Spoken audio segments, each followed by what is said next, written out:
মন ওই মদিনার প্রেমে পড়েছে।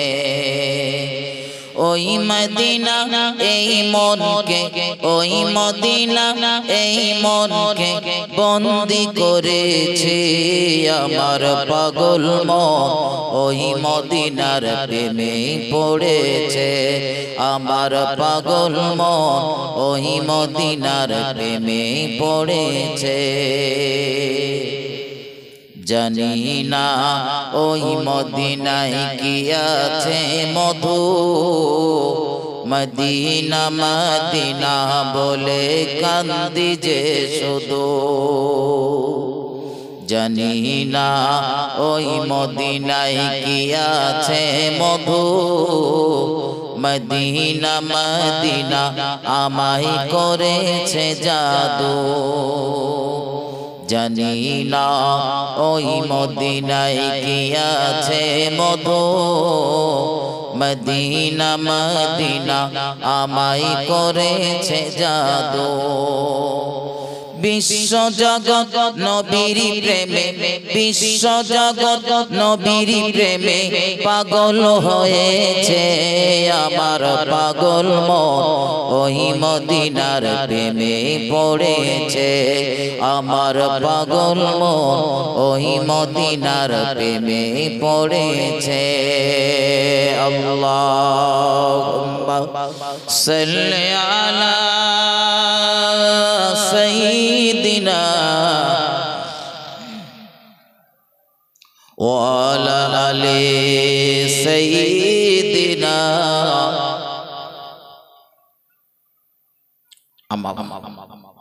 মুআজ্জাজ মুকাররম উলামা হযরত, সম্মানীয় আজকের জলসার সুযোগ্য সভাপতি মহাশয়, সম্মুখে বসে থাকা দিন দরদি, ইসলাম দরদি, নেককার আল্লাহওয়ালা প্রাণের ভাই মুসলমান, নওজওয়ান তরুণ যুবকেরা, আমার সোনার লালেরা ভাইজান, পর্দায় অবস্থিতা ধার্মিকা আমার মা ও বোনেরা, সকলকে অন্তরের অন্তঃস্থল থেকে ভক্তিপূর্ণ সালাম ও মোবারকবাদ জানিয়ে সমস্ত প্রশংসা মহান আল্লাহর দরবারে জ্ঞাপন করব। সকলে মন খুলে বলি আলহামদুলিল্লাহ। দরুদ ও সালাম প্রিয় নবীর উপরে শত কোটি বার বর্ষিত হোক। সকলে বলি সাল্লাল্লাহু আলাইহি ওয়াসাল্লাম। ভাই, মাগরিবের নামাজের পর থেকে একাধিক মুখে বহু তত্ত্ব ভিত্তিক ওয়াজ ও নসিহত আপনারা শুনেছেন। আমি কোরআন শরীফের ছোট্ট একটা আয়াতে কারিমা সঙ্গে রাসূলের জবানে বর্ণিত ছোট্ট একটি হাদিসের টুকরা তেলাওয়াত করেছি। এর উপরই দুটি কথা বলবার নিয়ত করছি, বাকি আল্লাহ পাকের মোবারক মর্জি। মহান আল্লাহ বলিয়ে নেন, আপনারা দোয়া করুন। সকলে বলুন আল্লাহুম্মা আমিন। মাইক ভাই, ও মাইক ভাই করছি, কানে কি অপমান নাকি? মাইক ম্যান ভাই, আপনি আর বেসটা কমা, বেস কমা সাউন্ড শুরু করুন। মানুষের বসার কষ্ট হচ্ছে, বেশ কমা ভাই। কোরআন শরীফের ভিতরে মহান আল্লাহ স্পষ্ট ভাষায় বর্ণনা করেন, লাকাদ কানা লাকুম ফি রাসূলিল্লাহি উসওয়াতুন হাসানাহ। মহান আল্লাহ বলেন, জগৎবাসী, তোমাদের জন্য রয়েছে আমার রাসূলের মাঝে উত্তম আদর্শ। একটু মহব্বত করে বলুন সুবহানাল্লাহ।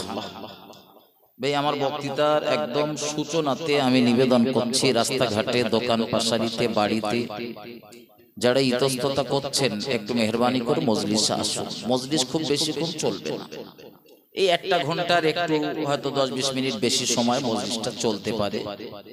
বাকি আল্লাহ পাকের মোবারক মসজিদ 2-5 মিনিট 10 মিনিট কম বেশিও হতে পারে। তো আমি নিবেদন করছি একটু মজলিসে আসার জন্য। আমাদের অনেকের আব্বা আম্মা, দাদা দাদি, আত্মীয় স্বজন যারা কবরে চলে গিয়েছে, তাদের রুহের মাগফিরাতের জন্য শেষ সময় একটু সবরাসানিতে সকলকে হাজির হওয়ার জন্য অনুরোধ করছি। কোরআন শরীফের ভিতরে মহান আল্লাহ স্পষ্ট ভাষায় বর্ণনা করেন, প্রিয় রাসূলের আদর্শ হলো শ্রেষ্ঠ, আর সেই আদর্শ অনুযায়ী আমাদের চলবার জন্য মহান আল্লাহ আহ্বান করেছেন। আমরা যদি রসুলের আদর্শ অনুযায়ী চলতে পারি তো আমাদের জন্য জাহান্নামের আগুন হয়ে যাবে হারাম, আর মহান আল্লাহর রহমতি জান্নাত হবে ওয়াজিব। একটু মহব্বত করে বলুন সুবহানাল্লাহ।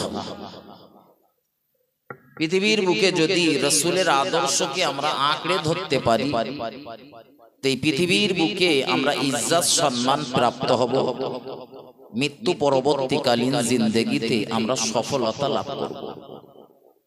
কিন্তু পৃথিবীর বুকে আমরা এখানে যারা বসে রয়েছি বা পরে যারা আসবে কম বেশি সব ঈমানদার, আমরা প্রত্যেকেই ঈমানদার। রসুলকে মহাব্বত করি, কম হোক বেশি হোক, রসুলের আদর্শ অনুযায়ী জীবন পরিচালনা করার চেষ্টাও করি। কিন্তু ভাই, পৃথিবীর বুকে একটা নির্যাতিত সম্প্রদায়ের নাম, পৃথিবীর বুকে একটা নির্যাতিত সম্প্রদায়ের নাম হলো মুসলমান। আমার ভাই খুব সহজ ভাবে নেন আমার কথাগুলো। আজকে পৃথিবীর বুকে আমরা ঈমানদার, আল্লাহ আমাদের ইজ্জত সম্মান দিয়েছে, কিন্তু পৃথিবীর বুকে যেদিকেই তাকাবেন দেখবেন মুসলমানেরা মার খেয়ে খেয়ে জীবন ওষ্ঠাগত। কারণটা কি ভাই? কবরে গিয়ে ভেবে কোনো লাভ হবে না। যদি ভাবতে হয় তো এই দুনিয়ার জমিনে ভাবেন, তাতে ফায়দা পাওয়া যাবে। আজকের বিশ্বে মুসলমানেরা যখন বলতে গেলে বলতেই হয় একদম সেই পিছনের কাতারে, ঠিক তখনই সমাজ গঠন করার জন্য প্রয়োজন প্রিয় রাসূল সাল্লাল্লাহু আলাইহি ওয়াসাল্লামের আদর্শ। কিন্তু আমরা রাসূলের আদর্শ ভুলে বিধর্মীদের কৃষ্টি কালচারকে অত্যন্ত আপন করে নিয়েছি। ফিলিস্তিনের মানুষেরা, ফিলিস্তিনের টোটাল ফিলিস্তিন না, বিশেষত গাজা উপত্যকার মানুষেরা প্রচন্ড কষ্টে রয়েছে। আজকে এই পেপারে দেখতেছিল যে 23 লক্ষ মানুষ দুর্ভিক্ষের আশঙ্কায় রয়েছে, রাষ্ট্রসংঘ বলছে গাজায়। যে গাজার মানুষগুলোর দৈনন্দিন জীবনে খাওয়ার জন্য, পান করার জন্য 500 গ্রাম পানি দেওয়া হচ্ছে। কতটা বলেছি বলেন? 500 গ্রাম। একটু ভাবেন, 500 গ্রাম পানি না আমাদের কুলি করতে ফুরিয়ে যায়। এত কষ্টের ভিতরে রয়েছেন তারা তাদের দেশ স্বাধীন করার দিকে। দেশ স্বাধীন করার জন্য যেমন একটা দিক, দ্বিতীয় আর একটা দিক হলো মসজিদুল আকসা, মুসলমানদের প্রথম কিবলা। আমরা ওদিকে ফিরে নামাজ পড়ি, তবে আমাদের পূর্বপুরুষ রাসূলের সাহাবারা ওদিকে ফিরে প্রায় 16-17 মাসের মতো ওদিকে ফিরে নামাজ আদায় করেছিলেন। সেই মসজিদুল আকসা ইহুদিদের দখল মুক্ত করার জন্য তাদের সংগ্রাম। যে দেশটার রন্ধে রন্ধে বললে ভুল হবে না, নবী রাসূলেরা শুয়ে রয়েছে। টোটাল ভারতবর্ষ এত বড় দেশ, আমার দেশের এরকম ইতিহাস নেই যে কোন নবী শুয়ে রয়েছে। প্রচুর ওলিয়া উলিয়ারা এদেশে শুয়ে রয়েছে, কিন্তু কোন নবী শুয়ে রয়েছেন এরকম কোন ইতিহাস নেই। হয়তো অনেকে বলেছেন এই জায়গাটায় আল্লাহর কোন নবী রয়েছেন, কিন্তু নাম দামও জানা যায়নি, তেমন কোন ইতিহাস। আজকের ফিলিস্তিনের যারা সংগ্রাম করছে ইহুদিদের সঙ্গে, ইসরায়েলের সঙ্গে, তারাও তো মুসলমান, তারাও কালেমা পড়নে বলা, তারাও রসুলকে রসুল বলে মেনেছে, আমরাও রসুলকে রসুল বলে মানি। এত দুর্দশা কেন? আর আমাদের হাল যে খুব ভালো তা না। এটুকুন ভাবতে বলতেছি। বিশ্বাস করেন, একদিন এই মসজিদুল আকসা, এই জেরুজালেম মানে ফিলিস্তিন, মুসলমানদের হাতে বিনা রক্তপাতে তুলে দেওয়া হয়েছিল। এই নেন, আমরা যুদ্ধ চাই না, এই দেশও আপনাদের আর এই মসজিদও আপনাদের। বলুন সুবহানাল্লাহ। সেদিন দেওয়া হয়েছিল নিঃস্বার্থভাবে তুলে, আর আজকের এত সংগ্রাম হচ্ছে কেন? হুজুররা ফিলিস্তিনের কথা বারবার বারবার বারবার বারবার বলছে বলে অনেক মানুষ আবার জিজ্ঞাসা করে, হুজুর তা যুদ্ধ তো হচ্ছে ফিলিস্তিনে, তা আমাদের তাতে আমাদের কিচ্ছু না। আমি তো আপনার যেতেও বলছি না যে আপনি ওখানে যান, একবারের জন্য তো আমি আপনাকে বলছি না যেতে। তবে ফিলিস্তিনের সঙ্গে মুসলমানদের অনেকটা সম্পর্ক রয়েছে, অনেক গভীর সম্পর্ক। ফিলিস্তিনের যে মসজিদুল আকসার কথা বলেছি, রাসূল তিনটে মসজিদের কথা বলেছেন, যে তিনটে মসজিদকে কেন্দ্র করে সফর করা যায়। তার ভিতরে একটা মসজিদ হলো মক্কার কাবা, দ্বিতীয় মসজিদ হলো মদিনার মসজিদুন নববী, 3 নম্বর মসজিদটা হলো ফিলিস্তিনের মসজিদুল আকসা। প্রিয় নবী সাল্লাল্লাহু আলাইহি ওয়াসাল্লাম যে মসজিদে দাঁড়িয়ে লক্ষাধিক নবী রাসূল পয়গম্বরদের নিয়ে 2 রাকাত নামাজ পড়েছিলেন, ওই মসজিদটার নাম হলো মসজিদুল আকসা, যেটা ফিলিস্তিনে অবস্থিত। সাহেব আলিমরাই ফিলিস্তিন ফিলিস্তিন কেন করে, আমি 2-3টে পয়েন্ট বলে দিচ্ছি, আমি মূল আলোচনাতে যাচ্ছি, শুধু এসে পড়েছে বলে দিচ্ছি। এই আমাদের যিনি জাতির পিতা, আমাদের জাতির পিতার নাম কি ভাই, একটু কথা বলেন। না না না, নবী আদম আলাইহিস সালাম আমাদের জাতির পিতা না। নবী আদম আলাইহিস সালাম পৃথিবীর প্রথম মানব, তাকে দিয়ে আল্লাহ পৃথিবী সাজিয়েছেন। কিন্তু ঈমানদারদের জাতির পিতার নাম হলো হযরত নবী ইব্রাহিম আলাইহিস সালাম। আমার নবী মাঝে মধ্যে বলতেন, আমি নবী ইব্রাহিমের দোয়ার ফসল। একটু মহব্বত করে বলুন সুবহানাল্লাহ। ওই যে নবী ইব্রাহিম কাবা বাইতুল্লাহ নির্মাণ করার পরে পুত্র ইসমাইলকে নিয়ে দোয়া করছিলেন। নবী ইব্রাহিম দোয়া করতেছেন না, পিছনে বা পাশে দাঁড়িয়ে দাঁড়িয়ে নবী ইসমাইল আমিন আমিন বলতেছেন। ওই দোয়ার ফসল আমার হযরত নবী ইব্রাহিম আলাইহিস সালাম হলো तमाम পৃথিবীর ঈমানদারদের জাতির পিতা। আমাদের ভারতবর্ষের যিনি জাতির পিতা মহাত্মা গান্ধী, তিনি আমাদের দেশের জনগণের জাতির পিতা। আমি আপন জায়গাতে তার সম্মান ইজ্জত রেখে বলছি, तमाम পৃথিবীর ঈমানদারদের জাতির পিতার নাম নবী ইব্রাহিম আলাইহিস সালাম। আর সেই নবী ইব্রাহিম আলাইহিস সালাম যে জমিনটাতে ঘুমিয়ে রয়েছেন তার বিবি সহ, সেই জমিনটার নাম হলো ফিলিস্তিন। ফিলিস্তিনের জন্য হুজুরদের যে কেন এত দরদ উঠলে ওঠে, তার আরো 2টো কারণ শুনে। এই ফিলিস্তিনে ঘুমিয়ে রয়েছে নবী ইব্রাহিম আলাইহিস সালামকে আল্লাহ 2টো বেটা দিয়েছে। একটা বেটার নাম ইসহাক আলাইহিস সালাম, আল্লাহ যার বংশে 70,000 নবী রাসূল পয়গম্বর পাঠিয়েছিলেন। বলুন সুবহানাল্লাহ। খেত যেরাম ফসল, বলেন সেই রকম ক্ষেত ভালো হলে ফসল ভালো হবে সম্ভাবনা। আমি যদি নামাজ না পড়ি, তা আমার কচিগুলো যে নামাজ পড়বে এই আশা করা ঠিক। হয়তো মাঝে মধ্যে দেখা যায় গোবর গাদায় পদ্ম ফুল ফোটে, 2টো একটা ব্যতিক্রম হয়। বাপ পড়ে না নামাজ, কিন্তু বেটা নামাজ। আমি নামাজের ওয়াজ করি না, চিন্তা নেই আপনার। নামাজের কথা বললি দেখেছি একদল মানুষের মন খারাপ হয়ে যায়। কি দরকার আমার নামাজের ওয়াজ করা? নামাজ পড়তে হয় পড়েন, না হয় না পড়েন, ব্যাপার আপনার। এটা একদম আপনার ব্যক্তিগত ব্যাপার। জান্নাতও রেডি, জাহান্নামও রেডি। একক নামাজ ইচ্ছাকৃত কাজা করলে 80 হোক বা জাহান্নাম ভোগ করতে হবে।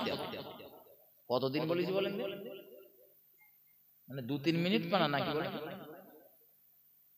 80 হোক বা মানে 2,88,000 বছর। কেউ কেউ বলেছেন 2,88,00,000 বছর। 80 হোক আল্লাহ। তবে ভাই একটা পরিমাপ বলবো, নামাজ আপনাকে পড়তেই হবে। হাসিবুর ওয়াজ করলেও পড়তে হবে, নামাজ না করলেও পড়তে হবে। ছাড় মাথায় না। নবী ইব্রাহিম আলাইহিস সালামকে আল্লাহ 2টো বেটা দিয়েছিলেন। একটা বেটার নাম ইসহাক আলাইহিস সালাম, অপর বেটাটার নাম হযরত নবী ইসমাইল আলাইহিস সালাম। বাপ নবী, আল্লাহ 2টো বেটা দিয়েছে। বেটা 2টো বলেন নবী হওয়া খুব সহজ না, নবী হওয়া খুব সহজ না। আপনি যদি মনে করেন যে আমি পীর হব, একটু চেষ্টা চালালে আপনি পীর হয়ে যেতে পারেন। নবী হওয়া চেষ্টা চালিয়ে বা তাহাজ্জুদের নামাজ পড়ে নবী হওয়া যায় না। নবী হতে গেলে মহান আল্লাহর পক্ষ থেকে নির্বাচন লাগে। নবী ইব্রাহিম আলাইহিস সালামের এই দ্বিতীয় বেটা ইসহাক আলাইহিস সালাম, তিনি আর তার বিবি যে জমিনটাতে ঘুমিয়ে রয়েছে ওই জমিনটার নাম হলো ফিলিস্তিন। আমি আগেই বলেছি আমার দেশে টোটাল ভারতবর্ষে কোন জায়গায় কোন নবী শুয়ে নেই, ইতিহাস তার সাক্ষ্য দেয় না। আমাদের জানার অবর্তমানে কোন নবী রাসূল থাকতে পারে আলাদা বিষয়। নবী সাহাবারা রয়েছেন এদেশে, আজও শুয়ে রয়েছে। পীর সাহেবরা যেমন দেশব্যাপী ধর্ম প্রচার করেছেন, নবী সাহাবারাও এসে এদেশে দ্বীনের দাওয়াত দিয়েছিলেন। হযরত নবী হযরত ইয়াকুব আলাইহিস সালাম নাম শুনেছেন না শোনেন? এই ইউসুফ নবীর আব্বা নবী ইয়াকুব আলাইহিস সালাম যে জমিনটাতে ঘুমিয়ে রয়েছেন ইন্তেকাল করার পরে, ও জমিনটার নাম ফিলিস্তিন। ইউসুফ নবী ফিলিস্তিনে শুয়ে রয়েছেন। নবী হযরত ইউনুস আলাইহিস সালাম নাম শুনেছেন না? এই মাছের পেটের ভিতরে গিয়ে রাতের অন্ধকার, সমুদ্রের তলদেশের অন্ধকার, মাছের পেটের ভিতরের অন্ধকার, তিনটে অন্ধকারের ভিতর থেকে তিনি আল্লাহকে ডাকতেছিলেন, লা ইলাহা ইল্লা আনতা সুবহানাকা ইন্নী কুনতু মিনাল যালিমিন। মহান আল্লাহকে ডাকতেছিলেন গভীর সমুদ্রের মাছের পেটের ভিতর থেকে। দুনিয়ার কোন শক্তি যেখানে নবী ইউনুস আলাইহিস সালামকে সাহায্য করতে পারবে না, সেখান থেকে নবী ইউনুস ডাক দিচ্ছিলেন তার মালিককে। আমার আল্লাহ কোরআন শরীফের ভিতরে জানিয়েছেন, উদউনি আস্তাজিব লাকুম, বান্দারে আমি আল্লাহ আমায় ডাকো, আমি আল্লাহ আমায় স্মরণ করো, আমি আল্লাহ তোমার ডাকের সাড়া দেব। নবী ইউনুস ডাকতেছেন, ডাকে সাড়া পাবে বলে মনে হয়? কথা বলেন, নবী মানে তাদের জীবনে কোনো গুনাহ নেই, নবীদের জীবনে কোনো ভুল ত্রুটি নেই, তারা বেগুনাহ মাসুম নিষ্পাপ, আমরা গুনাহগার। নবী ইউনুস আলাইহিস সালাম ডাকতেছিলেন, ডাকতে 40 দিন হয়ে গেল মাছের পেটের ভিতরে রয়েছেন নবী ইউনুস আলাইহিস সালাম। বারবার দমে আল্লাহকে ডাকেন, লা ইলাহা ইল্লা আনতা সুবহানাকা ইন্নী কুনতু মিনাল যালিমিন। 40 দিন পর আমার আল্লাহ নবী ইউনুসের দোয়া মঞ্জুর করে নিলেন। একটু মহব্বত করে বলুন সুবহানাল্লাহ। আমরা কিছু মানুষ রয়েছে, দু একবার হাত তুলেছে আল্লাহর দরবারে, কিছু চেয়েছি পাইনি, তো আপনি মন্তব্য করা শুরু করেছে আমাদের দোয়া কবুল হয়নি। আমাদের দোয়া সময় দেন, ধৈর্য ধরেন। নবী আদম 3 থেকে 350 বছর কান্নাকাটি করার পরে তার দোয়া কবুল হয়েছিল। হযরত নবী আইয়ুব আলাইহিস সালাম দোয়া করেছিলেন, আল্লাহ 18 বছর পরে তার দোয়া কবুল করেছিলেন। নবী তারা জীবনে তাদের কোনো গুনাহ নেই। আর হযরত নবী ইউনুস আলাইহিস সালাম একাধারে 40 দিন ডাকার পরে আল্লাহ তার প্রার্থনা মঞ্জুর করে নিলেন। সমুদ্রের মাছকে ডেকে আল্লাহ আদেশ করলেন, সমুদ্রের মাছ আমার নবী ইউনুস আলাইহিস সালামকে দুনিয়ার জমিনে উগরে দাও। আল্লাহর নবী ইউনুস আলাইহিস সালামকে জমিনের যে অংশটাতে উগরে দেওয়া হয়েছিল, জমিনের ওই অংশটার নাম হলো ফিলিস্তিন। ও জায়গাটাও ফিলিস্তিন নামীয় দেশের ভিতরে ভিতরে অবস্থিত। ও বাবাজি ভাইজানেরা, আল্লাহ পাকের আরো একজন নবী হযরত নবী দাউদ আলাইহিস সালামের নাম শুনেছেন। দুনিয়ার শ্রেষ্ঠ কণ্ঠের অধিকারী আল্লাহ যাকে বানিয়েছিলেন, এত সুর, এত কণ্ঠের তেজ, এত মাধুর্যপূর্ণ কণ্ঠ আল্লাহ তার দান করেছিলেন। তিনি যখন তাওরাত তেলাওয়াত করতেন, নবী হযরত দাউদ আলাইহিস সালামের ওই কণ্ঠের ঝংকারে নদী সমুদ্রের মাছেরা পর্যন্ত মোহিত হয়ে যেত, পাগলের মতো ছুটে আসতো। পশু পাখিরা তারা বিরাট পরিমাণ নবী দাউদ আলাইহিস সালামের ধারে পাশে তারা ভিড় জমাতো। এই নবী দাউদ আলাইহিস সালামের উপরে আল্লাহ একাধারে যেমন নবুয়তের দায়িত্ব দিয়েছিলেন, অন্যদিকে নবী দাউদ আলাইহিস সালামকে আল্লাহ বিরাট সাম্রাজ্যের মালিক বানিয়েছিলেন। আল্লাহর নবী হযরত দাউদ আলাইহিস সালাম এই জেরুজালেম নামীয় দেশটা একাধারে 40 বছর ধরে শাসন করেছিলেন। নবী দাউদ আলাইহিস সালাম ইন্তেকাল করার পরে যে জমিনে তিনি ঘুমিয়ে রয়েছেন, ওই জমিনটার নাম হলো ফিলিস্তিন। আল্লাহ পাকের আরো একজন বিখ্যাত নবীর নাম শুনেছেন, ওই নবীটার নাম হলো হযরত নবী সুলাইমান আলাইহিস সালাম। নবী দাউদ আলাইহিস সালামের বেটা, বাবার বেটা। আল্লাহ পাক যাকে দুনিয়া, তামাম দুনিয়া, সমস্ত জায়গার রাজত্ব দান করেছিলেন, চারজন ব্যক্তিকে আল্লাহ দুনিয়া জোড়া রাজত্বের মালিক বানিয়েছিলেন। দুজন ইমানদার আর দুজন কাফির। দুজন ইমানদারের ভিতরে একজনের নাম হযরত নবী সুলাইমান আলাইহিস সালাম, অপরজনের নাম বাদশা জুলকারনাইন। আর দুজন অবিশ্বাসীর ভিতরে একজনের নাম হলো নমরুদ, অপরজনের নাম হলো বাখতে নাসার।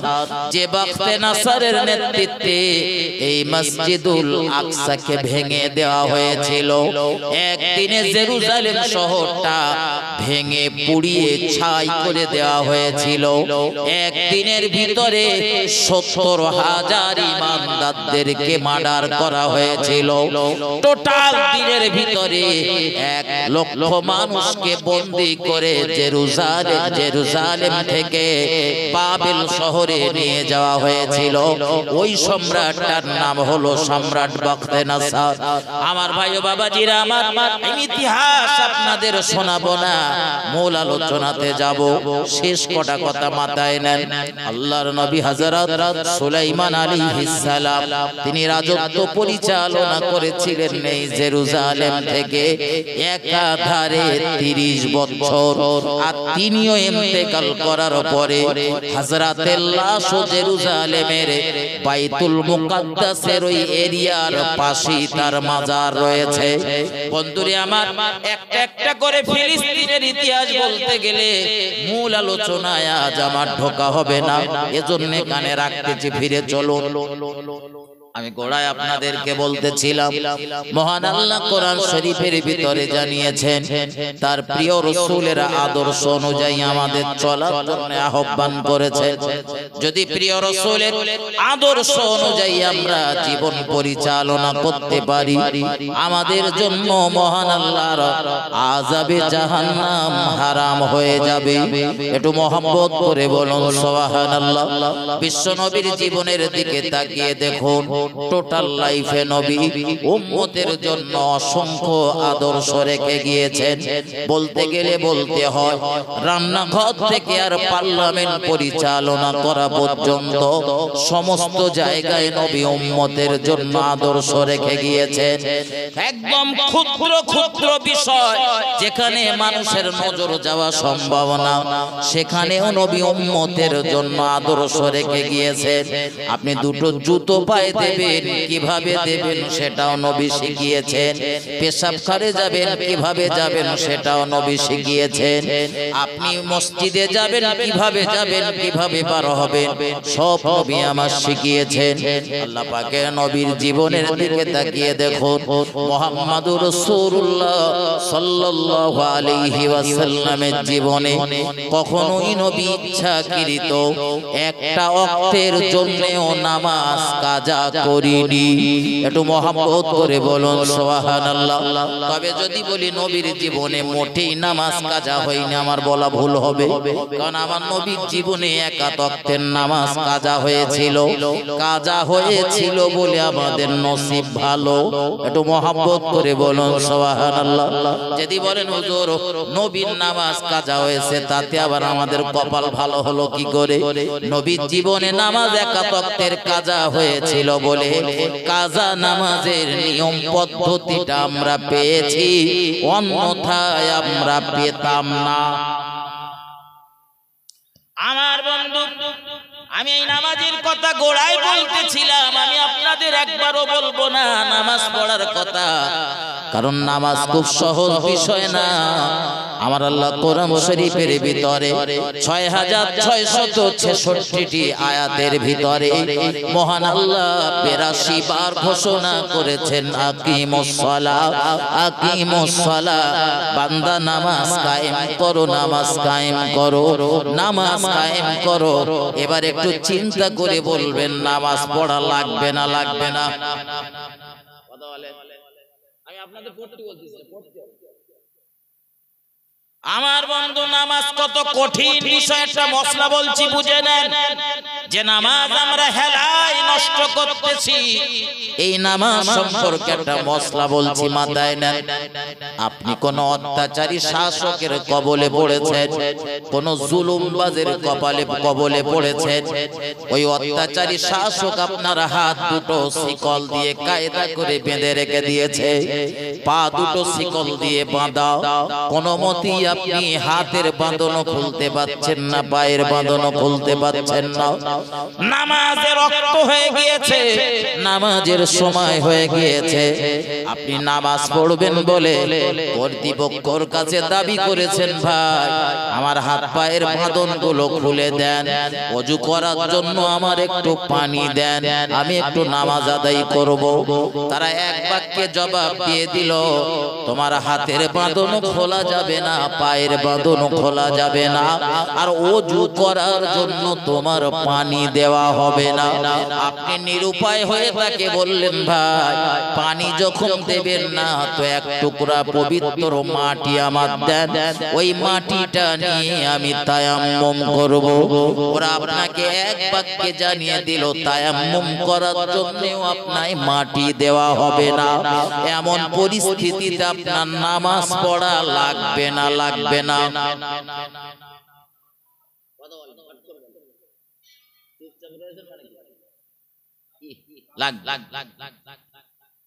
তো ওযু ওযু ওযু ওযু করতে হবে না? এর কথা বল, নামাজ পড়তে গেলে ওযু করতে না, না বিনা ওযুতে পড়িস নামাজ আমরা ওযু করতে।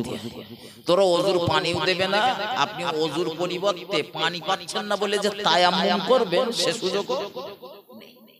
এমন পরিস্থিতিতেও শরীয়তের মশলা হলো আপনাকে নামাজ পড়তে হবে। কি করতে হবে? তার মানে নামাজ তো সহজ নাকি বলেন? এইরকম কঠিন জায়গাতেও নামাজ ছাড়। তার মানে যখন আমরা বাগজোলা বাজারে, বাদুড়িয়ার বাজারে, রুদ্রপুর হসপিটালের সামনে সামনে যখন ঘুরবো তখন নামাজ ছাড় নাকি? রাগ হচ্ছে নাকি বন্ধু? আমি তো আগেই বলেছি নামাজ পড়ার কথা আমি বলবো না, পড়তে হবে না। শুধু যে নামাজ না পড়ে কতটা ক্ষতি করতেছি সেইটা বলতে, কতটা ক্ষতি করতেছি ওইটা বলতে। যদি বলেন হুজুর তো নামাজ পড়বো কি করে, মশলাটা বলে দিচ্ছি। যে কোনো মুহূর্তে যে কোনো সময় আমাদের নসিবে তো এটা হতে পারে, ঘটতে পারে। যদি এরকম পরিবেশে পড়েন তো আপনি নামাজ পড়বেন কিভাবে, ওটা জানার দরকার আছে না? নেই? হ্যাঁ আছে না? এইরকম পরিবেশে যদি কখনোই পড়ে যাই আমরা, তো শরিয়াতের মসলা হলো পানি নেই ওযু করার, মাটি নেই তায়াম্মুম করার। তো এরকম ক্ষেত্রে আমাদের নিয়ত করতে হবে যে আমরা পানি দ্বারা ওযু করতেছি। কি দ্বারা? পানি দ্বারা। পানি নাই বলে কিন্তু নিয়ত করেন যে আমি পানি দ্বারা ওযু করতেছি।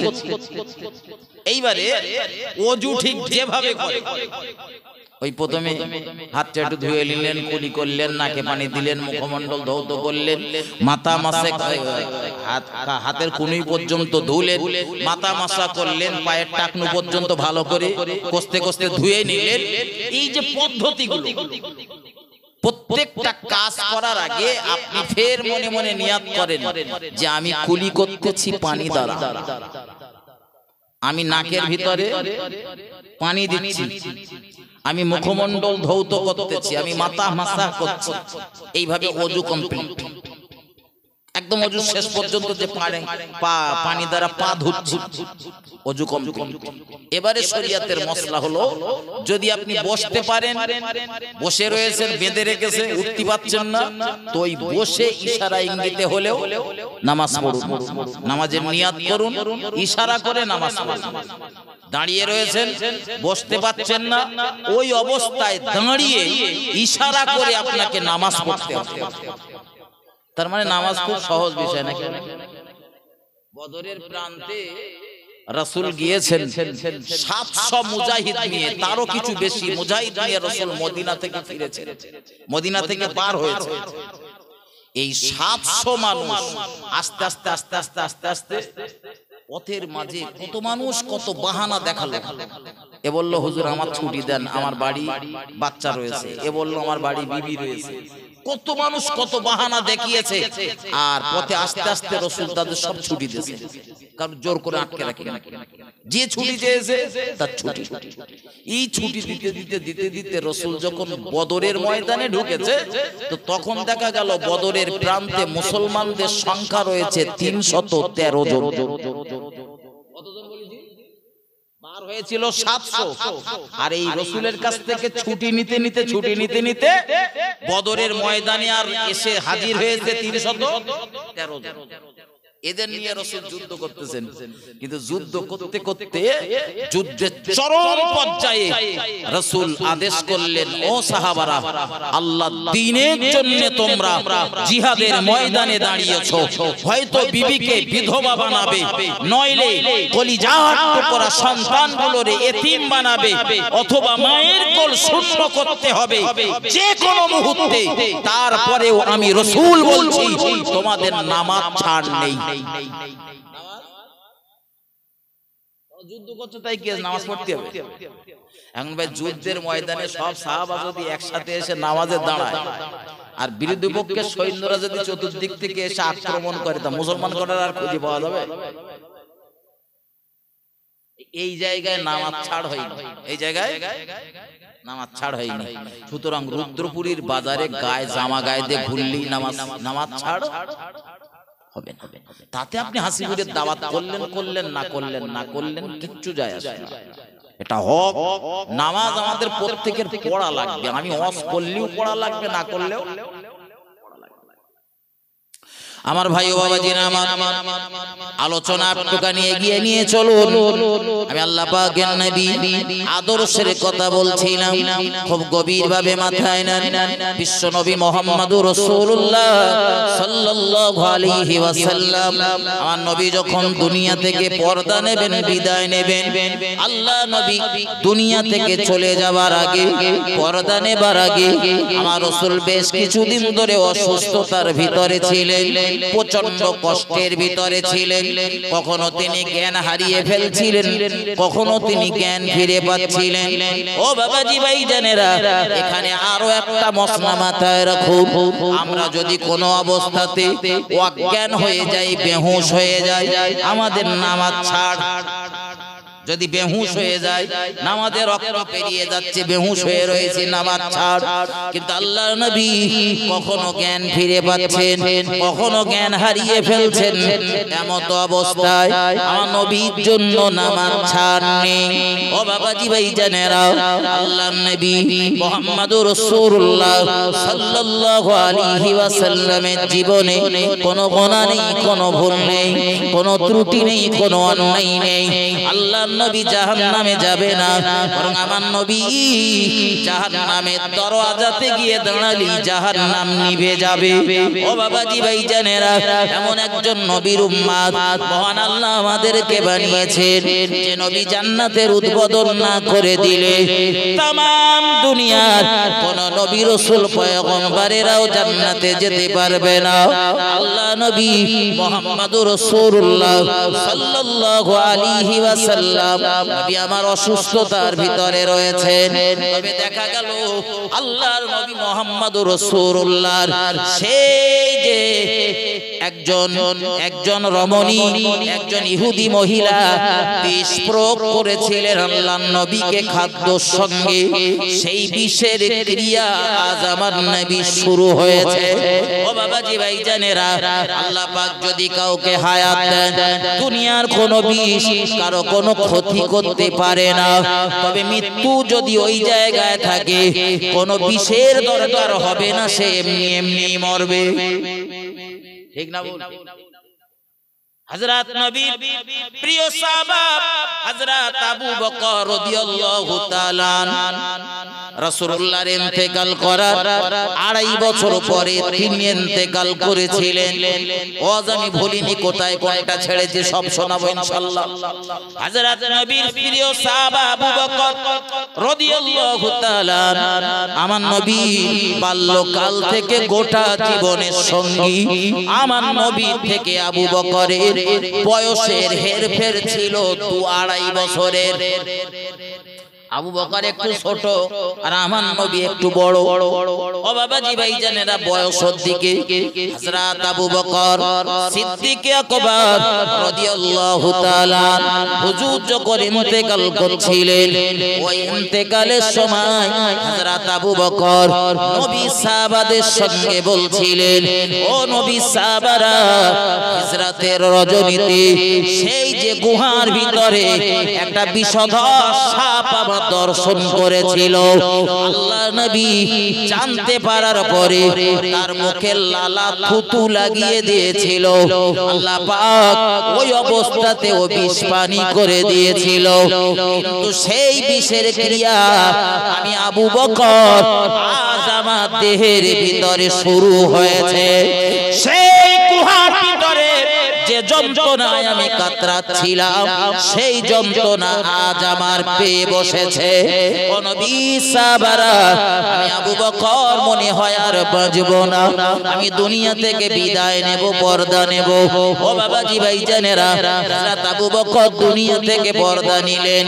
ইন্না লিল্লাহি ওয়া ইন্না ইলাইহি রাজিউন। আল্লাহ পাকের নবীর সেই একই অবস্থা। সেই কবে ইহুদি মহিলা খাদ্যর সঙ্গে বিষ খাওয়ান করিয়েছিলেন আমার নবীকে, সেই বিষের ক্রিয়া আজ আমার নবীর দেহে, নবীর চেহারা ফুটে উঠেছে। আল্লাহর নবী মুহাম্মদুর রাসূলুল্লাহ সাল্লাল্লাহু আলাইহি ওয়াসাল্লাম যন্ত্রণায় নবী আমার মাথা তুলতে পারছিলেন না। নবী আমার এত কষ্টের ভিতরে রয়েছেন, এমন অবস্থাতে দেখা গেল মসজিদুন নববীতে হযরত বেলাল হাবশী রাদিয়াল্লাহু তাআলা দুনিয়ার ইতিহাসে মুসলমানদের প্রথম মুয়াজ্জিন হযরত বেলাল, তিনি আযান দিয়েছেন। আযান দিয়েছেন, নবী সাহাবারা সব দলে দলে দলে দলে দলে দলে মসজিদের ভিতরে গিয়ে হাজির হয়েছে। কারণ একা নামাজ আদায় করলে যদি একটা নেকি হয়, একটা সওয়াব হয়। ও বাবাজি ভাইজানেরা, জামাতে নামাজ আদায় করলে 27 গুণ বেশি মর্যাদা পাওয়া যাবে। এজন্য নবীর সাহাবারা চললেন। আল্লাহ নবী বিশ্ব নবী মুহাম্মদুর রাসূলুল্লাহ সাল্লাল্লাহু আলাইহি ওয়াসাল্লাম তারাউই দিয়েছেন। মসজিদে নামাজ শুরু হয়েছে, জামাত শুরু হয়েছে। নবী বললেন জামাত শুরু হবার পরে যারা জামাতে যায় না, আমি নবী আমার মনে হয় আমার সাহাবাদেরকে বলি যারা মসজিদে হাজির হলো না তাদের বাড়ি ঘরগুলো জ্বালিয়ে দিতে। কি করে দিতে? ধরিয়ে দিয়ে ওখানে জ্বালিয়ে ছাই করে দিতে। ও যখন মসজিদে যায় না তো ও বাড়ি ওর থাকার আর কোনো অধিকার নেই। কিন্তু নবী বললেন আমি শুধু জ্বালাতে বলিনি, আগুন লাগাতে বলিনি, একটাই কারণ ও বাড়িগুলোতে বাচ্চার বৃদ্ধ মানুষগুলো থাকার কারণে আমি রাসূল এই আদেশ দেইনি। কত কঠিন বিষয় বুঝে নেন বন্ধু। বন্ধুরে আমার, আল্লাহ নবী মসজিদুন নববীর একদম নিকটে রয়েছেন। মসজিদুন নববী মুসলমানদের দ্বিতীয় মসজিদ, 2 নম্বর মসজিদ। আল্লাহ নবী প্রথম যে মসজিদটা মুসলমানদের জন্য বানিয়েছিলেন ওই মসজিদটির নাম হলো মসজিদুল কুবা, যেটা কুবা নগরীতে অবস্থিত। আল্লাহ নবী বলেছেন যে মসজিদে যদি দুনিয়ার কোন ইমানদার 2 রাকাত নামাজ আদায় করে আল্লাহ পাক তার ওই বান্দার আমলে একটা কামেল উমরা করার সওয়াব লিখে দেন। ওটাও মদিনাতে অবস্থিত। এই মসজিদ থেকে আর মসজিদুন নববীর দূরত্ব 5 মাইল, অল্প পথ। আল্লাহর নবী মসজিদুন নববীর নিকটে রয়েছেন, পাশাপাশি দেয়ালের এদিক আর ওদিক। কারণ এই মসজিদুন নববীর জায়গাটা আমার নবী 10 দিরহাম দিয়ে ক্রয় করেছিলেন 2 জন এতিম বালকদের কাছ থেকে। নবী এই জায়গাটার একটা দিকে মসজিদ নির্মাণ করলেন, অপর দিকে নবী আমার তার নিজের জন্য থাকার ব্যবস্থা করলেন। নবীর যে সমস্ত সাহাবাদের থাকার কোনো জায়গা ছিল না, থাকার জায়গা থাকার পরেও বাড়িতে থাকতে পারত না, অত্যন্ত গরিব অসহায় এমন সাহাবাদের জন্য মসজিদুন নববীর একটা সাইড ঘিরে দিয়েছিলেন তাদের থাকার জন্য। ওই জায়গাতে আল্লাহ পাকের নবীর অনেক সাহাবারা অবস্থান করতেন। তার ভিতরে একজন সাহাবার নাম বলতেছি, ওই সাহাবাটার নাম হলো হযরত আবু হুরায়রা রাদিয়াল্লাহু তাআলা। নাম শুনেছেন আবু হুরায়রা? সবথেকে বেশি হাদিস বর্ণনা করেছেন নবীর এই সাহাবাটা, সবথেকে বেশি হাদিস। এই সবথেকে বেশি হাদিস বর্ণনা করার কারণ হলো সর্বদা নবীর পরিবারে নবীর সাথে নবীর কাছে পড়ে থাকতে, খাওয়া দাওয়া ওটা মাঝে মধ্যে রাসূলের দরবারি, রাসূলের বাড়িতেই হতো। ও বাবাজি ভাই জানেন, মসজিদুন নববীতে আজান হয়ে গিয়েছে। নবীর সাহাবারা মসজিদে এসেছেন নামাজে, জামাতের সঙ্গে নামাজ আদায় করবেন বলে। কারণ জামাতে নামাজ পড়লে মর্যাদা বেশি বলে সাহাবারা কাতার দিয়ে বসে রয়েছেন মসজিদের ভিতরে। ও বাবাজি ভাই জানেরা, কিন্তু দেখা গেল নামাজের জামাতের সময় হয়ে গিয়েছে। আমার আপনার নবী নূর নবী জনাবে মুহাম্মদুর রাসূল সাল্লাল্লাহু আলাইহি ওয়াসাল্লাম এই মসজিদের ইমাম, মসজিদের বিখ্যাত মুয়াজ্জিনের নাম দুনিয়ার শ্রেষ্ঠ মুয়াজ্জিন হযরত বেলাল হাবশী রাদিয়াল্লাহু তাআলা। লোকটা দেখতে কালো, কুৎসিত কদাকার, চেহারার অবয়ব ভালো না, কণ্ঠের আওয়াজ ভালো না, কর্কশতার গলার আওয়াজ। কথা বলতেন যখন বেদে যেত তোতলা স্পষ্ট কথা বলতেন, অথচ তার কণ্ঠের আওয়াজ ছিল মহান আল্লাহর শাহী দরবারে মকবুল। একটু মহব্বত করে বলুন সুবহানাল্লাহ, আর একটু ভক্তি ভরে বলুন সুবহানাল্লাহ।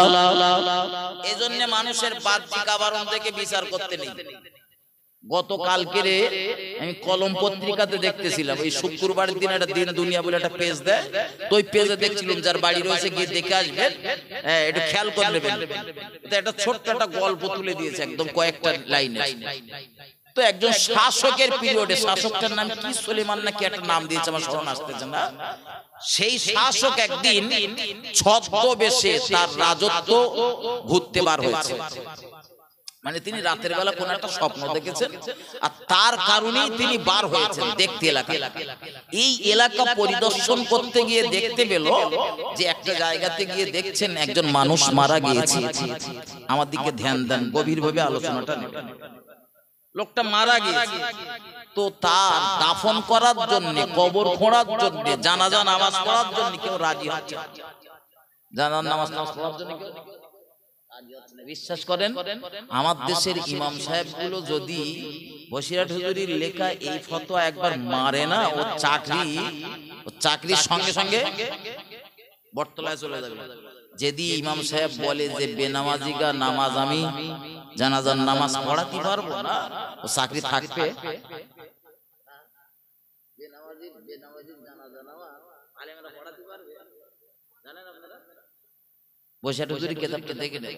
হুজুর বলেছে ওই বেনামাজি কোনো মাল টালতে তার দিয়ে নামাজটা পড়বে। কত ভয়ানক বিষয় একটুখানি বলছে।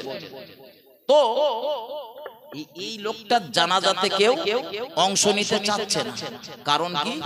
আশপাশে জিজ্ঞাসা করলে পেলেন যে লোকটা মাতাল, মদ খেত, নামাজ পড়তো না, জুয়া খেলতো, ইত্যাদি ইত্যাদি বিভিন্ন কথাবার্তা শুনলেন।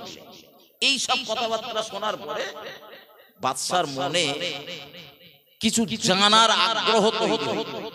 জি এরকম একজন মানুষ মারা গেছে, একটা মানুষও পাওয়া যাচ্ছে না তার জানাজাতে অংশ নেওয়ার জন্য।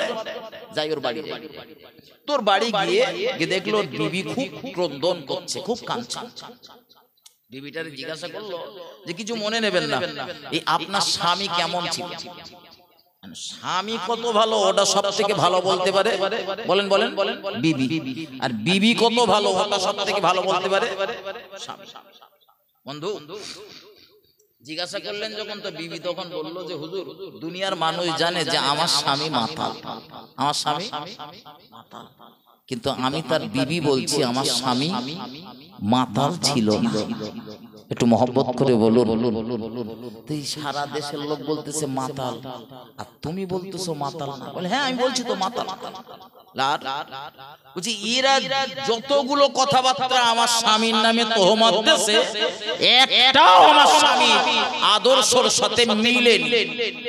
আমার স্বামী মদ কিনতেন, মদ কিনতেন, মদ কিনে বাড়ি এসে ওই বাড়ির একটা সাইডে ঢেলে দিতেন, মদ ঢেলে দিতেন। আর আমি নিজে কানে শুনতাম, আমার স্বামী বলতো আল্লাহ এই মদগুলো আজকে বাজার থেকে এনে ঢেলে দিছি, মানে অনেক মানুষ এই মদ আর খেতে পারলো না, তারা মদের নেশার থেকে বেঁচে গেল, মদের নেশার থেকে। এরকম বেশ কিছু কথা বলতো। এই যারা জুয়া খেলে তাদের কিছু পয়সা করে দিতেন, জুয়া খেলার জন্য না, 200 টাকা দিয়েছে ভাই, কথা দিয়ে এক সপ্তাহ তুই জুয়া খেলবি। তো দেখতে ফাও ফাও যে 200 টাকা আসে, তা জুয়া খেলতে যাবো কেন?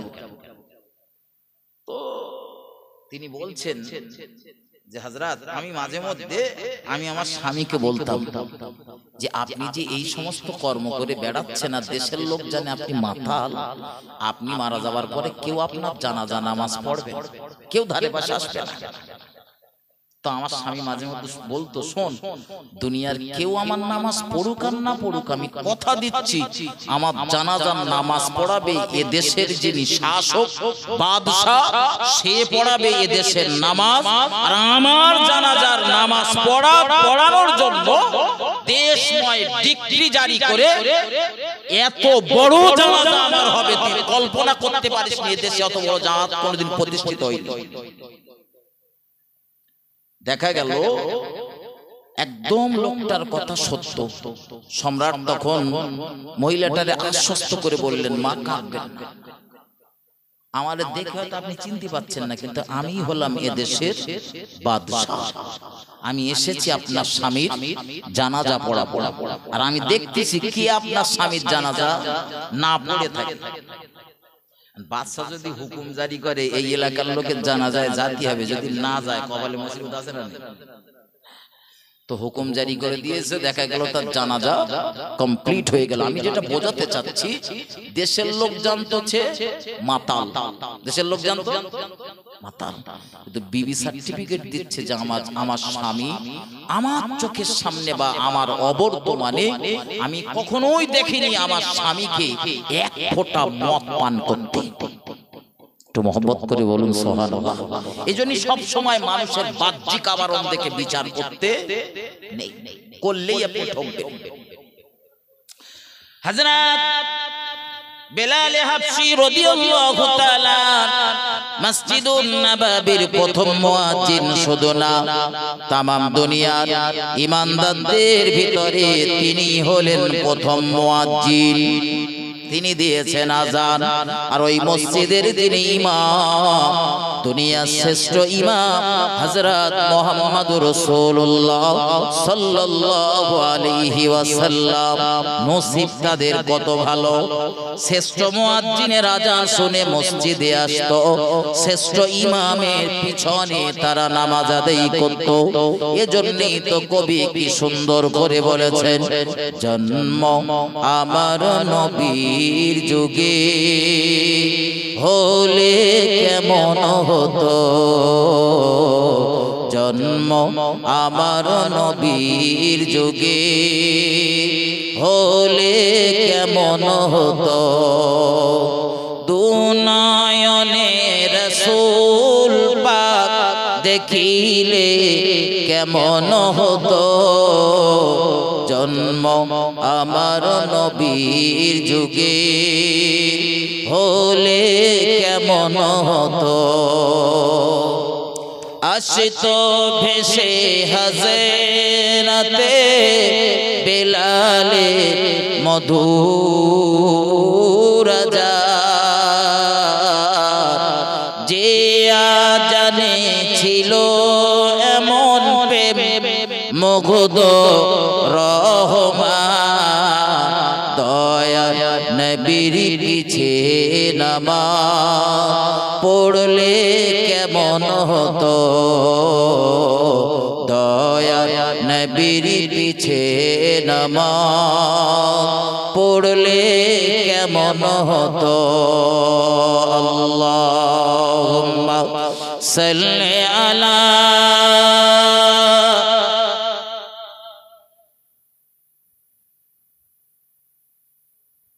ওয়ালা আলি সাইয়্যিদিনা মাওলানা মুহাম্মদ। ও বাবাজি ভাইজানেরা, আলোচনা আমি লম্বা করব না, শেষ কটা কথা মাথায় না।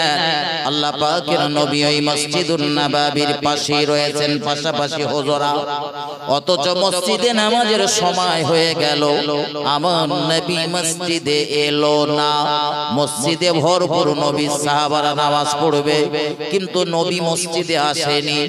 আল্লাহ নবীর একজন সাহাবা পাশের সাহাবাকে জিজ্ঞাসা করলেন, ওগো দয়ার নবী, প্রিয় সাহাবা, আল্লাহর নবী এই মসজিদুন নববীর পাশেই রয়েছে, অথচ নবী কেন মসজিদে এলো না নামাজ পড়তে? তার মানে নবীর সাহাবা জানে না রাসূলের অবস্থা। আল্লাহর নবীর প্রিয় সাহাবা পাশ থেকে খুব ছোট্ট করে আওয়াজ দিয়ে বললেন, ও নবী সাহাবা, আল্লাহর নবী বড় কষ্টে রয়েছে, আমার নবী বড় অসুস্থতার ভিতরে রয়েছেন, কখনো জ্ঞান ফিরে পাচ্ছেন তো কখনো জ্ঞান হারিয়ে ফেলছেন। এমত অবস্থায় নবী মসজিদুন নববীর পাশেই রয়েছে, আমরা অপেক্ষা করছি, ধৈর্য ধরে বসে রয়েছি, আমার নবী একটু সুস্থতা লাভ করলে তিনি মসজিদে আসবেন, আর আজকে আমাদের নামাজের জামাতের ইমামতি করবেন। একটু মহব্বত করে বলুন সুবহানাল্লাহ, আর একটু ভক্তি ভরে বলুন সুবহানাল্লাহ।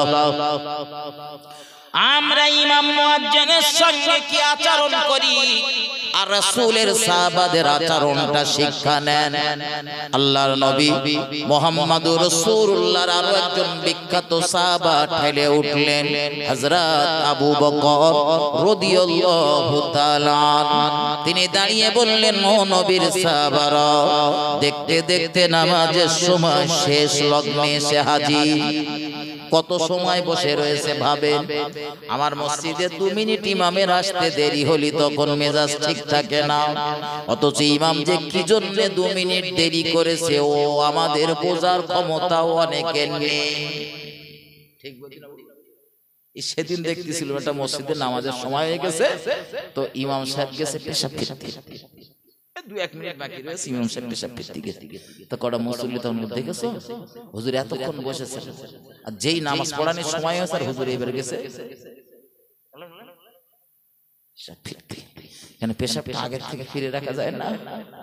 যে ভাই পেশাব পায়খানা নির্দিষ্ট সময় বলে বলে আসে না, কি বলেন যে সামনে বছরের জানুয়ারি মাসের 3 তারিখে বেলা 3টের সময় পায়খানা হবে, বলে টলে আসে না? আসলে যে ইমাম নামাজের ওই অল্প একটু আগে ইস্তেঞ্জাতে চলে গেছে, এ তো আপনার ভালো। ইমাম ওইটা চেপে রেখে যদি নামাজ চালাতো, নামাজ তো হয়ে যেত মাকরুহ, নামাজ হয়ে যেত মাকরুহ। ইমাম মাকরুহ থেকে বাঁচানোর জন্য 2 মিনিট দেরি হোক, আমি পেশাবটা ফিরে ওযু করে আসি। তো ইমাম ভালো কাজ করেছে না খারাপ কাজ করেছে? এই জন্য প্রত্যেক মুসলিম নর নারীর জন্য জ্ঞান অর্জন করা হলো ফরজ, অত্যাবশ্যক, অবশ্যই কর্তব্য। প্রত্যেক মুসলিম নর নারীকে জ্ঞান অর্জন করতেই হবে। আমার ভাই বাবাজিরা, আমার হযরত আবু বকর রাদিয়াল্লাহু তাআলা তিনি রাসূলের সাহাবাদের ডাক দিয়ে বললেন, সাহাবারা, দীর্ঘ সময় মসজিদে বসে রয়েছে, আমার নবী রয়েছেন অসুস্থতার ভিতরে, কিন্তু নবী যদি আরেকটু সময় দেরি করে দেন নামাজের ওয়াক্তটা পেরিয়ে যাবে। নামাজের ওয়াক্ত চলে যাওয়া মানে আমাদের নামাজও কাজা হয়ে যাবে। কাজা হবে না? হবে না? মর্যাদা বেশি নেব, জামাতে নামাজ পড়বো বলে এসেছিলাম, কিন্তু নামাজ যদি কাজা হয়ে যায় ইচ্ছাকৃত 80 হোক বা জাহান্নাম ভোগ করতে হবে। কি সুন্দর করে বললেন। আমরা হলি মসজিদে হাঁকা চেল্লা বেঁধে দিত, টাকা দিয়ে ইমাম সাহেব রেখেছি, টাকা দিয়ে রেখেছি, রোজ এরকম গ্যাপ করে। ও বন্ধু, মসজিদুন নববীর ভিতরে বসে রয়েছেন আল্লাহ পাকের একজন প্রিয় সাহাবা, আল্লাহ পাকের নবীর একজন প্রিয় সাহাবা। ওই সাহাবাটির নাম হযরত ওমর ফারুক রাদিয়াল্লাহু তাআলা। এই সাহাবাটার কোনো রাগ নেই, আছে সাহাবাটার কোনো রাগ? রাগ বেশি, রাগ বেশি, রাগটা চুপচাপ রয়েছে, একদম চুপচাপ, কিচ্ছু বলে না। আমার দেশে কিছু মানুষ মসজিদে হাঁকা চেল্লা করে, যদি ডেকে বলা হয় ভাই ওটা আল্লাহর ঘর, ওটা হাঁকা চেল্লা করার জায়গা না, দুনিয়াবি কোনো কথা ওখানে চলে না, অমনি বলে হুজুর মাথা ঠিক রাখতে পারিনি, মেজাজ গরম হয়ে গেল তাই করে ফেলেছি। তোমার থেকে বহু মাথা গরম নবী সাহাবা হযরত ওমরের। আমার নবী বলেছেন, আমার ওমর যে পথ দিয়ে যায় ও পথে ইবলিস থাকলে ইবলিস তার পথটা পরিবর্তন করে নেন। একটু মহব্বত করে বলুন সুবহানাল্লাহ। অন্য বর্ণনায় নবী বলেছেন, যে পথে ওমর যায় ও পথে 40 দিন ধরে ইবলিস যাওয়া আসা করে না। আরো একবার বলুন সুবহানাল্লাহ। এখানে একটা তাবিজ দিচ্ছি, তাবিজটা নেন, টাকা দিতে হবে না। এই যারা রাত্রি বেলা খারাপ স্বপ্ন দেখে ভয় টয় করেন, এউড়ে মেউড়ে ঠেলে ওঠেন না, এই রাত্রি সবার সময় বুকের উপরে লিখবেন, এই আঙুলটা দিয়ে লিখবেন আইন মিম রে। কি কি বলিস? আইন মিম রে। যদি পারেন শেষে যোগ করে দিতে পারেন রে আর দ রাদিয়াল্লাহু তাআলা। নাও যদি পারেন তো কমসে কম শুধু এই 3 অক্ষর লিখবেন, আইন মিম রে। এইটা লিখে আপনি শুয়ে পড়বেন, ইনশাআল্লাহ সারা রাতের ভিতরে আপনি কোনো খারাপ স্বপ্ন দেখবেন, কোনো ভীতি প্রদর্শন কোনো স্বপ্ন আপনি দেখবেন না। ইনশাআল্লাহ। জি, এই ওমর আস্তে করে ঠেলে উঠেছেন। এতরা সেদিন রাসূলের মাথা কাটার জন্য চলছিল খোলা তলোয়ার নিয়ে। সামনে সংবাদ পেয়েছে যে বোন বোনাই কলেমা পড়েছে, ও কটারে হকদমার মেরেছে। একটু আদা বোনের দেহ দিয়ে যখন রক্ত বার হচ্ছিল, ওই রক্ত দেখে হযরত ওমরের মনে একটু দয়া হয়েছে। যাই হোক, হাজার হোক মারপেটের তবু একটু দয়া হয়েছে। তো দয়া হওয়ার পরে হযরত ওমর বলতেছেন, চল যে দরবার থেকে তোরা কলেমা পড়েছিস, ঈমান এনেছিস, সেই যে কোরআন তেলাওয়াত করতেছিস, ওই দরবারে যেতে হবে। চলছিলেন হযরত ওমর যখন একদম রাসূলের নিকটে, একদম রাসূলের নিকটে, রাসূলের কয়েকজন গরীব সাহাবা রাসূলের দরবারে তখন বসে, নবী সাহাবাগুলো বলছিলেন, হুজুর এই হযরত ওমর আসতেছে, ওর হাতে রয়েছে খোলা তলোয়ার, এসে আপনার সাথে হয়তো বেউজ্জতি করবে, বিয়াদবি করবে, হুজুর অনুমতি দেন, আমরা বাধা দিই। নবী বললেন, সাহাবারা শান্ত হও, ঠান্ডা হও, ওমরকে আসতে দাও। তবে না, আগের দিন সন্ধ্যাবেলা নবী দোয়া করেছেন দুটো দোয়া, আল্লাহ মক্কা সব থেকে দুটো আমার জ্বালাতন করতেছে। কটা? কটা বলেন? একটার নাম আবু জেহেল আর একটার নাম ওমর। এই দুটো নেতা, এই দুটো মোস্তান বিরাট পরিমাণে আমার জ্বালাতন করছে। আল্লাহ এই দুটোর ভিতরে যেটারে আপনি পছন্দ করেন সেটাকে আমার দরবারের সদস্য বানিয়ে, ঈমানওয়ালা বানিয়ে আল্লাহ আপনার দ্বীনের কাজ প্রচার প্রসার করতে আমার একটু সহযোগিতা করুন। আল্লাহ দোয়া কবুল করেছেন। তবে আবু জেহেলের জন্য দোয়াটা কবুল হয়েছে, ওমরের জন্য। ওমর কলেমা পড়েছেন। কলেমা পড়ার পরে রাসূলকে বলছেন, হুজুর আমি ওমর তো কলেমা পড়েছি, তা বলছে চলেন কাবা শরীফে চলেন। কাবা শরীফে কেন যেতে হবে? ওই মক্কার কাবা চত্বরে আপনি নামাজ পড়তে গেলে আপনার স্কন্ধের উপরে উটের পচা নাড়ি ভুঁড়ি চাপিয়ে দেওয়া হয়। আপনি নামাজ পড়তে গেলে ধুলো বালি ছড়িয়ে দেওয়া হয়। আপনার মাথায় থুতু নিক্ষেপ করা হয়। সিজদা দিলে মাথাটা ধরে জমিনের সাথে ঠুকে দেওয়া হয়। আমি ওমর কলেমা পড়েছি, চলেন আমার সঙ্গকারে নামাজ পড়তে যেতে হবে। আমি দেখতে চাই আর মক্কার মানুষগুলোরেও দেখিয়ে দিতে চাই ওমর কলেমা পড়েছে। কার রয়েছে সাহস ওমর আর বিশ্ব নবীর উপরে আক্রমণ করা? একটু মহব্বত করে বলুন। রাগ একটু কম ছিল, বলেন রাগ কম ছিল? সেই পরিমাণ রাগী সাহাবাটার নাম ওমর। রাসূল কোন সিদ্ধান্ত টানলে আবু বকরের মত ছিল নরম গোছে, আর ওমরের মতামত সবসময় গরম। তো মাঝে মধ্যে রাসূল আবু বকরের মতটা গ্রহণ করতেন আর ওমরের মতটা বাঁয়ে ঠেলে দিতেন। কিন্তু দেখা যেত অধিকাংশ সময় মহান আল্লাহ কোরআনের আয়াত নাযিল করে হযরত আবু বকরের মত না ওমরের মতটাকেই গ্রহণ করতেন। একটু মহব্বত করে বলুন সুবহানাল্লাহ। এই হযরত ওমর ফারুক রাদিয়াল্লাহু তাআলা হযরত আবু বকরের হাতটা ধরেছেন। ভাই আবু বকর, আল্লাহ নবীর গোটা জীবনের সঙ্গে আপনি শুধু কলেমা পড়ার পর থেকে না, সেই ছোট্টবেলা থেকে আজ আপনি বিরাট বড় ব্যবসাদার, বিরাট বড় একজন ব্যবসায়ী। আমার নবী যখন কেউ ছিল না, মাথার উপরে ছায়া দেওয়ার মতো কেউ ছিল না নবীর চাচা ছাড়াও, তখন থেকে দেখেছি আপনি ছিলেন আমার নবীর দোস্ত, আল্লাহর নবীর বন্ধু। আর কলেমার দাওয়াত নবী যখন দিয়েছিলেন, সবার আগে বয়স্কদের ভিতরে, বড়দের ভিতরে, পুরুষের ভিতরে তুমি কলেমা পড়ে ঈমানদার বেনেছিলে। একটু মহব্বত করে বলুন সুবহানাল্লাহ। আর একটু আওয়াজ দিয়ে বলুন সুবহানাল্লাহ।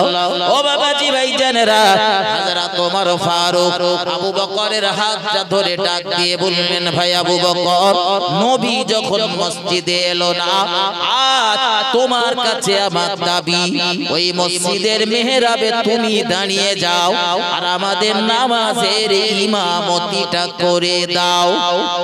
হযরত আবু বকর দাঁড়িয়ে গেল নামাজের মেহরাবে।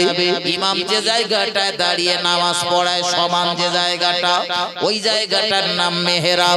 যেটা থাক থাক মতো খুতবা দেয় দাঁড়িয়ে, ও জায়গাটার নাম হলো মিম্বার। হযরত আবু বকর নামাজের মুসল্লাতে দাঁড়িয়ে গেল, কিন্তু দাঁড়িয়ে গিয়ে তিনি ভাবতেছেন, আল্লাহ রাব্বুল আলামিন, আল্লাহ তামাম দুনিয়ার সর্বশ্রেষ্ঠ মহামানব এই মসজিদুন নববী পাশেই রয়েছে।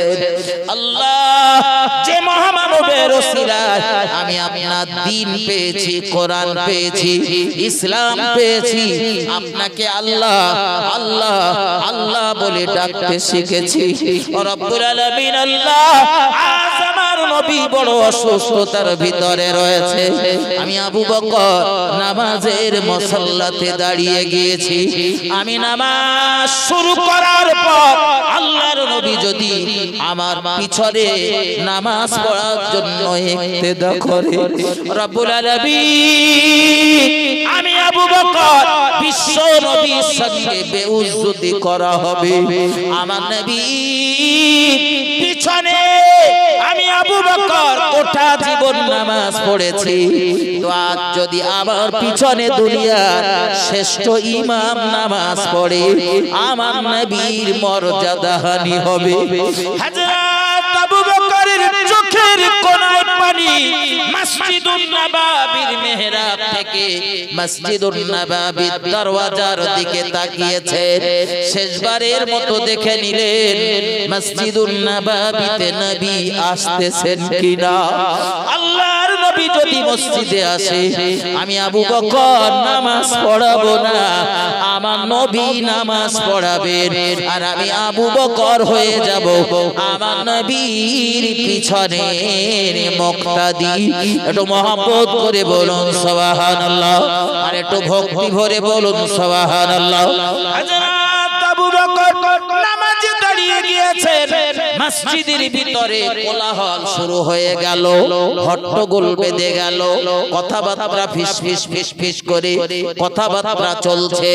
হযরত আবু বকর আর বুঝতে বাকি নেই, মসজিদুন নববীর ভিতরে দয়ার নবী রাসূলুল্লাহ প্রবেশ করেছেন।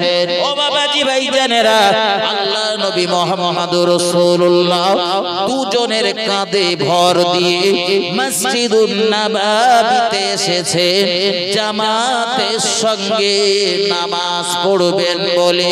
একটু মহব্বত করে বলুন সুবহানাল্লাহ। নবী দুজনের কাঁধে ভর দিয়ে মসজিদে এসেছেন, তার মানে নবী এখন পুরোপুরি সুস্থ না অসুস্থ? সুস্থ যদি হয় তো দুজনের কাঁধে ভর আসবে, এটা বোঝেন না? অসুস্থ বলি দুজনের কাঁধে ভর দিয়ে এসেছেন, সুস্থ হলে তো একা একা চলে যাবে।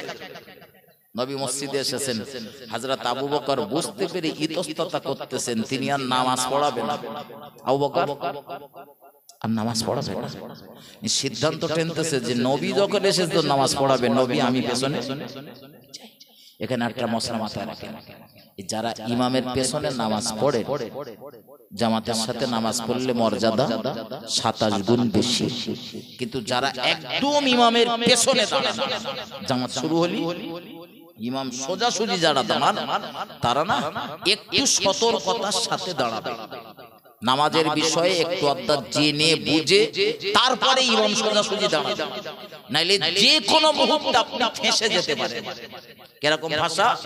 ধরেন এশার নামাজ ইমাম সাহেব পড়াচ্ছে, 4 রাকাত ফরজ নামাজের নিয়াত করে দাঁড়িয়ে গেছে, আল্লাহু আকবার। প্রথম রাকাতে সূরা ফাতিহা পড়েছে, সূরা ফাতিহার পরে একটা কেরাত মিলিয়েছে, এরপরে দ্বিতীয় রাকাতে উঠতেছে, এমন অবস্থায় দেখা গেল ইমাম সাহেবের ওযু নষ্ট হয়ে গেছে, ওযু ভেঙে গেছে, সে বাইহারি হোক যে কোনো কারণবশত ওযু নষ্ট হয়ে গেছে। এখন তো ইমাম আপনাদের দিকে ঘাড় ঘুরিয়ে বলবে না যে ভাইয়েরা আপনারা দাঁড়ান, একটুখানি অপেক্ষা করেন, আমি ওযু করে আসি তারপর নামাজ পড়াবো, এই কথা বলবে?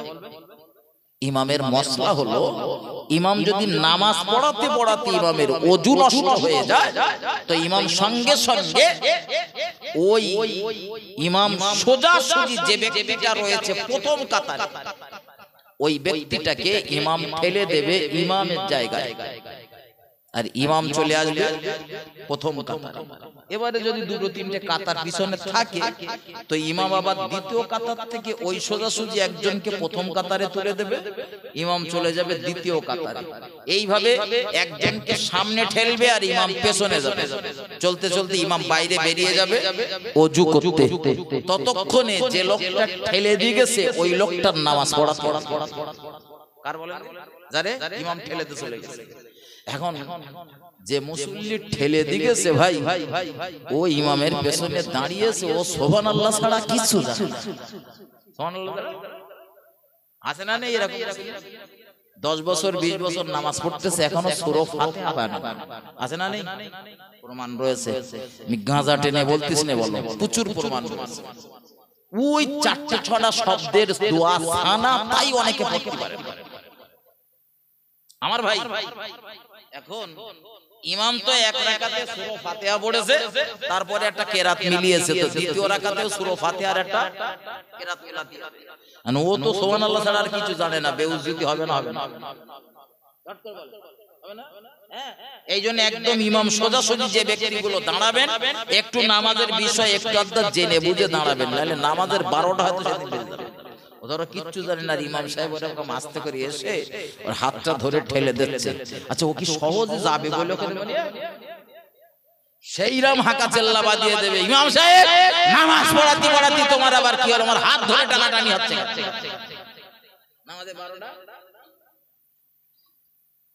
আমার ভাই ও বাবাজিরা আমার, এটা ইমামের মসলা, কিন্তু আপনি নামাজি হিসাবে ইমামের পিছনে দাঁড়িয়ে গিয়েছেন আর নামাজ পড়তে পড়তে কোনো একটা জায়গাতে আপনার ওযু ভেঙে গিয়েছে, আপনি কি করবেন?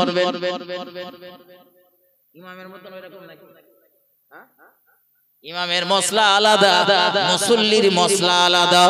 ইমাম ওইভাবে বেরিয়ে যাবে, কিন্তু বড় জমাতে যদি কোনো মুসল্লির ওযু নষ্ট হয়ে যায়, একদম পিছনে যদি থাকে তো তার সুযোগ রয়েছে ওখান থেকে বেরিয়ে গিয়ে ওযু করা। কিন্তু মসজিদের জামাতের কাতারের প্রথম দিকে যদি থাকে, দুটো তিনটে কাতার ভেঙে বেরিয়ে যেতে হবে, এরকম জায়গাতে যদি থেকে যায়, ও মুসল্লির জন্য করণীয় কর্তব্য হলো ও নামাজ ছেড়ে দিয়ে নামাজের নিয়ত ভেঙে দিয়ে ওই জায়গাতে বসে পড়া। কোন জায়গায়? যে জায়গায় নামাজ পড়ছিল ওই জায়গায় বসে পড়া। আবার শুধু বসে বললে আর এক রকম মুসিবত রয়েছে। কেউ যদি না জানে চাচা নামাজ পড়তে পড়তে হঠাৎ বসে পড়েছে, পাশের মুসল্লি আবার হয়তো ভাববেন চাচার মনে হয় হার্ট অ্যাটাক হয়েছে, ব্রেন স্ট্রোক, ধর চাষা ঠেকা, পানি আনলে দৌড়ো, ও নামাজের 12টা বাজে। এই ওয়াজ করলে সবার মজা লাগবে না, কিন্তু যে কোনো দিয়ে যাচ্ছি সারা জীবন কাজে লাগবে ইনশাআল্লাহ।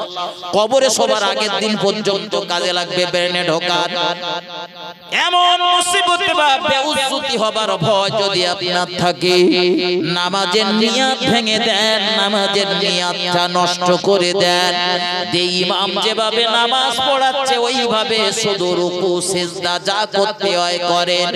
রুকু সিজদা তাসবিহ পড়া লাগবে না, কিছুই আপনার করতে হবে না, শুধু উঠ বসটা করে যান।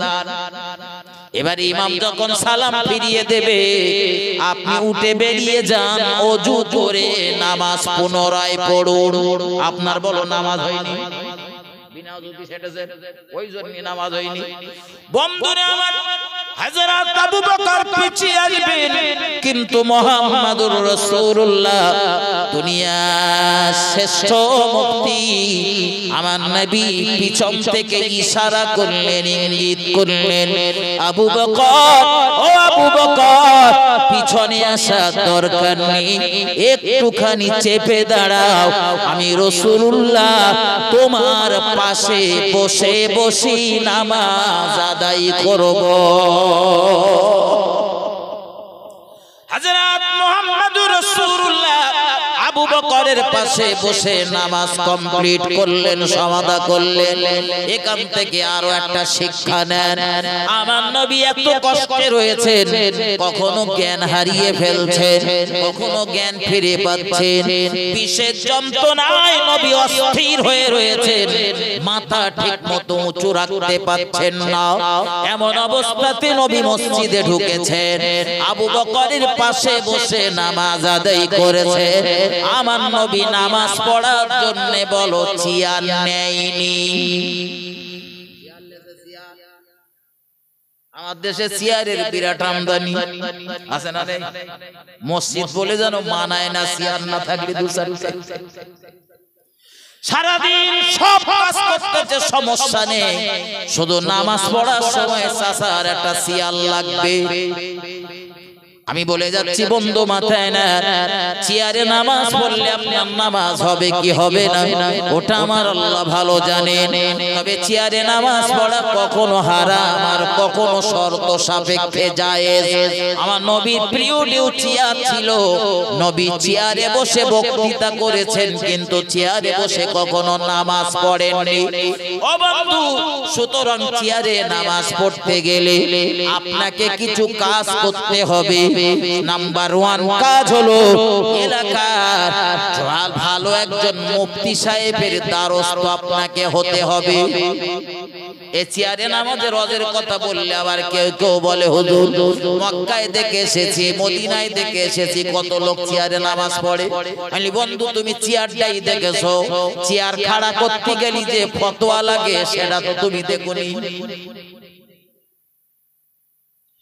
আর এটা মাথায় রাখবেন, মক্কা মদিনা বা দুনিয়ার কোন ব্যক্তি মুসলমানদের জন্য দলিল না, মুসলমানদের দলিল হলো কোরআন, হাদিস, ইজমা, কিয়াস। এই চারটে যদি বলে ঠিক তো ঠিক, চারটে যদি বলে ভুল তো ভুল। ও বন্ধু, আর যদি বলেন না নবীর দেশে কি ভুল হচ্ছে আমি তার কাছে জানতে চাই বন্ধু, মক্কার কোন মানুষ যদি কোন মানুষকে মার্ডার করে দেয়, তাই বলে আমার দেশের মানুষগুলোর মানুষ মার্ডার করা জায়েজ হয়ে যাবে? এটা কথা বলেন। মক্কাতে বর্তমানে বেশ্যাখানা খোলা হয়েছে, বেশ্যাখানা, পতিতালয়, পতিতালয়ের নাম দেওয়া হয়েছে হালাল পতিতালয়। কি বলেছি? পতিতালয়, আবার বলেন বলেন হালাল, হালাল পতিতালয় নাম দিয়ে মক্কায় বেশ্যাখানা উদ্বোধন হয়েছে। তাই বলে কি আমার দেশের জনগণের, আমার দেশের যুবকগুলোর বেশ্যাখানায় যাওয়া জায়েজ হয়ে গেছে?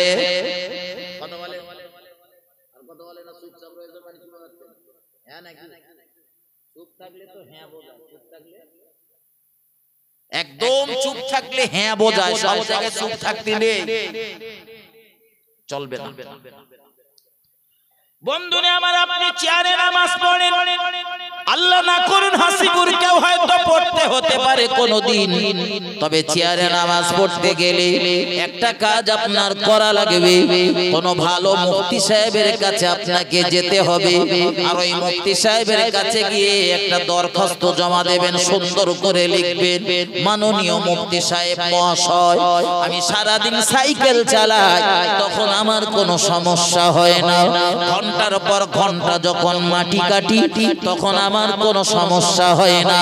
চাষের মাল বোঝায় করে বয়ে বয়ে বাড়ি নিয়ে আসি, কোনো সমস্যা হয় না। ব্যবসা প্রতিষ্ঠানে বসে প্রতিষ্ঠান পরিচালনা করি, তখন কোনো সমস্যা হয় না। শুধু নামাজ পড়তে গেলে আমার মাজা ভাঙে না। আমি চেয়ারে নামাজ পড়বো বলে নিয়াত করতেছি, হুজুর আমি চেয়ারে নামাজ পড়তে পারবো কিনা বলে দেন।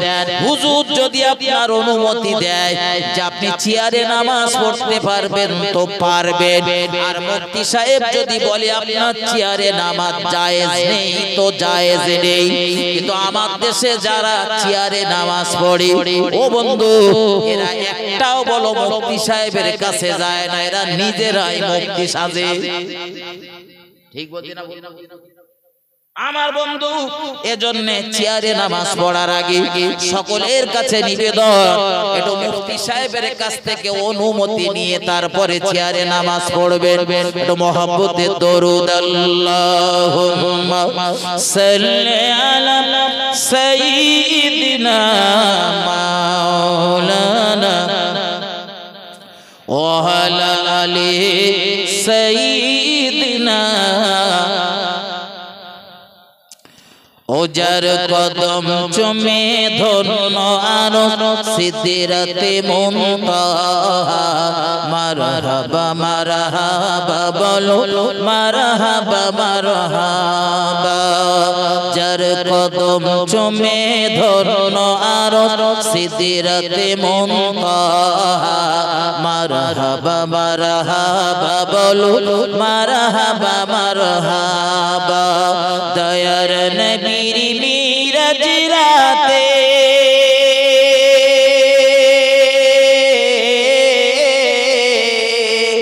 জিবরিল এলো বুরাক সাথে, আগে আগে জিবরিল আর পিছে কমলিওয়ালা, নানা পিছে পিছে জিবরিল আর আগে কমলিওয়ালা। মারহাবা মারহাবা বলো মারহাবা মারহাবা। আল্লাহুম্মা সাল্লি আলা সাইয়্যিদিনা মাওলানা মুহাম্মদ ওয়া আলা আলি সাইয়্যিদিনা। আমার ভাইজান, আলোচনা লম্বা করব না। কর্তৃপক্ষ এমনি আমার বলে দিয়েছিল যে হুজুর 12টার মধ্যে সবকিছু শেষ হবে, 12টার কাঁটা ছুঁই ছুঁই অবস্থা, এখনো সালাম কিয়াম অনেকটা সময় যাবে। আসুন আমরা সকলে সম্মিলিতভাবে প্রিয় রাসূলের শাহী দরবারে একটু সালাতু ওয়াস সালাম পাঠ করে নেই। ইয়া নবী